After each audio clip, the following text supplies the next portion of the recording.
Assalamualaikum warahmatullahi wabarakatuh. Salam sejahtera bagi kita semua. Perkenalkan, kami dari kelompok 9 kelas 04 Sake 19. Kami akan membahas materi pertemuan 9 mengenai sistem finansial Islam. Saya sendiri Lucy Dina Vitasari yang akan menjelaskan tentang pengertian sistem keuangan Islam, dan nanti akan dilanjutkan oleh teman saya. Perkenalkan, nama saya Lutfiani dari kelompok 9. Sistem keuangan Islam. Keuangan Islam adalah sebuah sistem yang bersumber dari Al-Quran dan Sunnah, serta dari penafsiran para ulama terhadap sumber-sumber wahyu tersebut. Dalam berbagai bentuknya, struktur keuangan Islam telah tampil sebagai salah satu implementasi modern dari sistem hukum Islam yang paling penting dan berhasil, dan sebagai uji coba bagi pembaruan dan perkembangan hukum Islam pada masa mendatang. Fungsi keuangan Islam. Yang pertama, menciptakan insentif untuk alokasi yang efisien atas keuangan dan sumber daya nyata untuk tujuan kompetisi dan tujuan menebus ruang dan waktu. Yang kedua, menaikkan investasi dengan mengidentifikasi dan mendanai kesempatan usaha yang baik, memobilisasi tabungan, memantau kinerja manajer, memberikan kesempatan atas perdagangan, mencegah dan mendiversifikasi risiko, dan memfasilitasi pertukaran barang dan jasa. Yang terakhir, mengakumulasi modal fisik dan manusia yang cepat, kemajuan teknologi yang lebih cepat yang akhirnya mendukung pertumbuhan ekonomi, sehingga kesejahteraan ekonomi dengan kesempatan kerja penuh dan tingkat pertumbuhan ekonomi yang tinggi, keadilan sosioekonomi dan distribusi pendapatan serta kekayaan yang wajar, stabilisasi nilai uang dan mobilisasi serta investasi tabungan untuk membangun ekonomi yang mampu memberikan jaminan keuntungan atau bagi hasil kepada semua pihak yang terlibat. Tujuan sistem keuangan Islam. Yang pertama, penghapusan bunga dari semua transaksi keuangan dan pembaharuan semua aktivitas keuangan dan perbankan agar sesuai dengan prinsip Islam. Yang kedua, pencapaian distribusi pendapatan dan kekayaan yang wajar. Yang ketiga, promosi pembangunan ekonomi. Ketangguhan sistem ekonomi Islam. Ekonomi Islam tidak mengenal dualisme ekonomi, yaitu sektor real dan sektor non-real, yang aktivitasnya didominasi oleh praktik pertaruhan terhadap apa yang akan terjadi pada ekonomi real, menciptakan stabilitas keuangan dunia, dan tidak mudah diintervensi asing atau mandiri. Struktur ideal sistem keuangan Islam. Berdasarkan literatur ekonomi Islam terhadap dua model Islam keuangan, sistem keuangan yang Islami, yaitu yang pertama yang dijalankan oleh M. Umar Chapra tahun 1985 dan M. Nejatullah Siddiqui tahun 1983. Menurut Chapra, tiap-tiap lembaga dalam sistem ekonomi Islam bertanggung jawab memenuhi tujuan-tujuan ekonomi dan sosial secara umum, kadang-kadang dengan mengorbankan profitabilitas individu. Konsekuensinya, sistem keuangan Islam lebih memilih proyek-proyek yang secara sosial menguntungkan, meskipun tidak demikian secara ekonomi.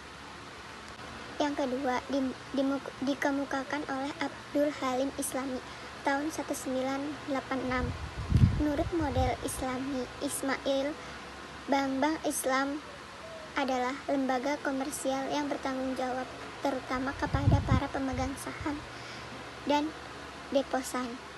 Mereka melayani masyarakat untuk memenuhi kebutuhan masing-masing, memperbesar laba dan pendapatan, serta distribusi zakat. Di dalam sistem ekonomi Islam, di samping berisi tentang aturan-aturan ekonomi di sektor real, juga ada peraturan dalam sistem keuangannya. Bangunan dasar dari sistem keuangan Islam adalah bahwa Islam mewajibkan bagi negara untuk mencetak mata uang yang terbuat dari emas dan perak. Islam memberikan ketentuan bagi negara untuk melakukan penjagaan terhadap mata uang tersebut, agar penggunaannya senantiasa sesuai dengan aturan syara, yaitu yang pertama, hanya menggunakan mata uang sebagai alat tukar dan alat berjaga-jaga saja, tidak untuk aktivitas spekulasi. Yang kedua, wajib memungut zakat mal ke atas harta kekayaan, termasuk di dalamnya adalah mata uang yang disimpan, yang sudah sampai nishab dan haulnya. Yang ketiga, larangan menimbun mata uang, kanzul mal, yaitu menyimpan uang tanpa ada hajat tertentu untuk pembelanjaannya. Yang keempat, larangan mengambil riba nasihiyah, riba dalam utang piutang. Yang kelima, larangan mengambil riba fadl, riba dalam tukar menukar atau jual beli pada barang tertentu yang telah ditetapkan oleh syariat, seperti jual beli mata uang, saham, dan sebagainya secara tidak konten dan tidak berada di tempat. Yang keenam, larangan jual beli yang mengandung unsur judi, yaitu jual beli mata uang, saham, dan sebagainya yang mengandung unsur spekulasi dan dilakukan secara tidak konten dan tidak berada di tempat. Yang ketujuh, larangan jual beli barang dan jasa yang haram. Yang kedelapan, larangan menggunakan harta untuk berfoya-foya. Yang kesembilan, larangan untuk kikir dalam membelanjakan hartanya. Utang, bunga, dan krisis finansial dalam pandangan Islam. Menurut Hyman Philip Minsky, ekonomi kapitalisme memiliki tendensi untuk mengalami krisis, sehingga krisis menjadi suatu hal yang lumrah dan akan senantiasa berulang di dalam sistem ekonomi kapitalisme. Teori beliau menganggap bahwa penyebab utama krisis ialah akumulasi utang. Minsky menggambarkan kemampuan sebuah perusahaan untuk membayar kembali utang-utangnya dengan istilah hedge, spekulatif, dan ponzi. Hedge artinya perusahaan tersebut mampu untuk membayar semua kewajiban utangnya melalui arus kas perusahaan.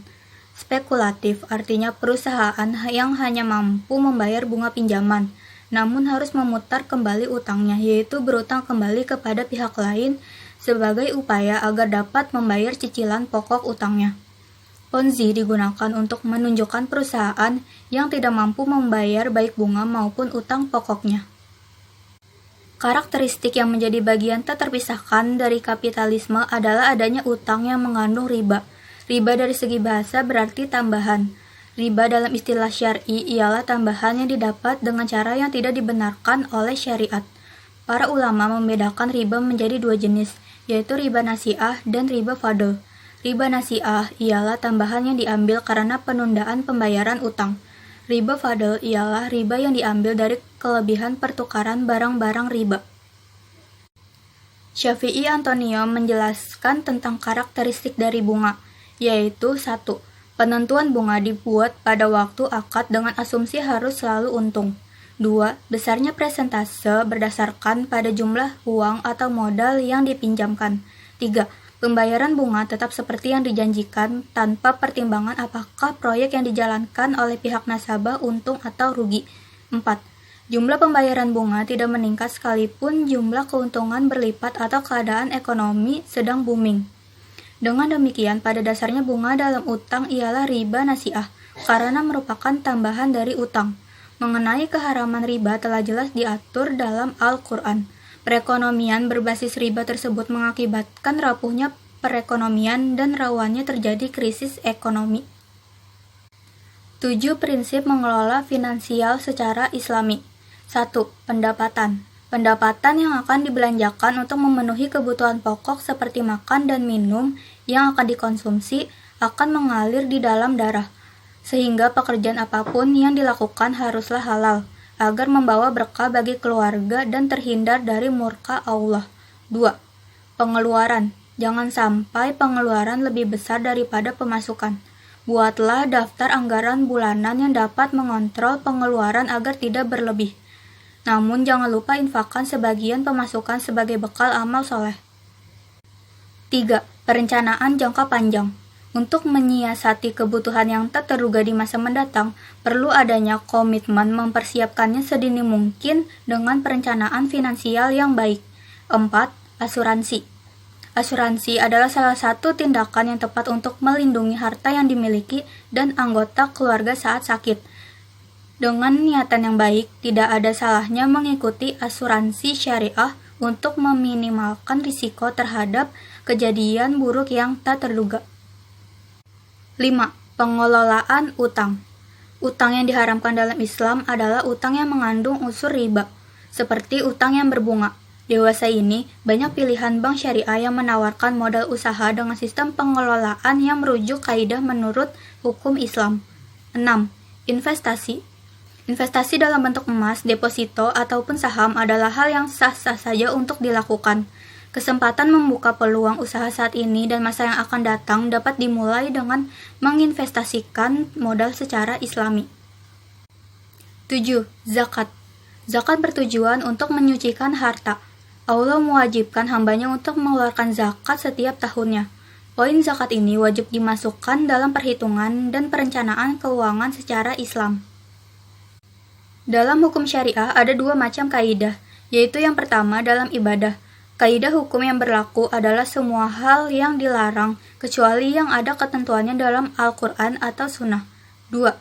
Dalam muamalah, semua hal diperbolehkan kecuali ada dalil yang melarangnya.